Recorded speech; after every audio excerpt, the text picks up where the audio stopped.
ಪ್ರಿಯ ದೇವರ ಜನರೇ, ದೇವರು ನಿಮ್ಮನ್ನು ಆಶೀರ್ವದಿಸಲಿ. ಸ್ವಾಗತ. ಈ ದಿನದ ವಾಕ್ಯ ಯೆಶಾಯ 66:13. ತಾಯಿ ಮಗುವನ್ನು ಸಂತೈಸುವ ಪ್ರಕಾರವೇ ನಾನು ನಿಮ್ಮನ್ನು ಸಂತೈಸುವೆನು. ಹೌದು ಪ್ರಿಯ ದೇವರ ಮಕ್ಕಳೇ, ನಮ್ಮ ದೇವರು ನಮ್ಮನ್ನು ಸಂತೈಸುತ್ತಾರೆ. ಅದು ಹೇಗೆ ಎಂದರೆ ತಾಯಿಯ ರೀತಿ. ಈ ವಾಕ್ಯದ ಮೂಲಕ ಈ ದಿವಸ ನಿಮ್ಮ ಜೊತೆ ಮಾತಾಡ್ತಿದ್ದಾರೆ. ನೀವು ಕಷ್ಟದಲ್ಲಿದ್ದಾಗ, ಬೇಜಾರಾದಾಗ, ಹೆದರಿದಾಗ ನಿನ್ನ ಜೊತೆ ಇರುತ್ತಾರೆ. ತಾಯಿಯ ರೀತಿ ಸಂತೈಸುತ್ತಾರೆ. ಈ ವಾಕ್ಯವನ್ನು ನಂಬಿ ಈ ರೀತಿ ಪ್ರಾರ್ಥಿಸಿರಿ.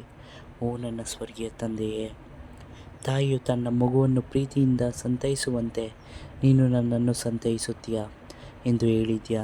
ನಾನು ಕಷ್ಟದಲ್ಲಿದ್ದಾಗ, ಬೇಜಾರಾದಾಗ, ಹೆದರಿದಾಗ ನೀನು ನನ್ನ ಜೊತೆ ಇರು. ನನಗೆ ಶಾಂತಿ ಮತ್ತು ಸಮಾಧಾನ ಕೊಡು. ನಿನ್ನ ಪ್ರೀತಿಯನ್ನು ನಾನು ಅನುಭವಿಸುವಂತೆ ಮಾಡು. ಯೇಸುವಿನ ನಾಮದಲ್ಲಪ್ಪ ಬೇಡಿದ್ದೇನೆ. ಆಮೇನ್.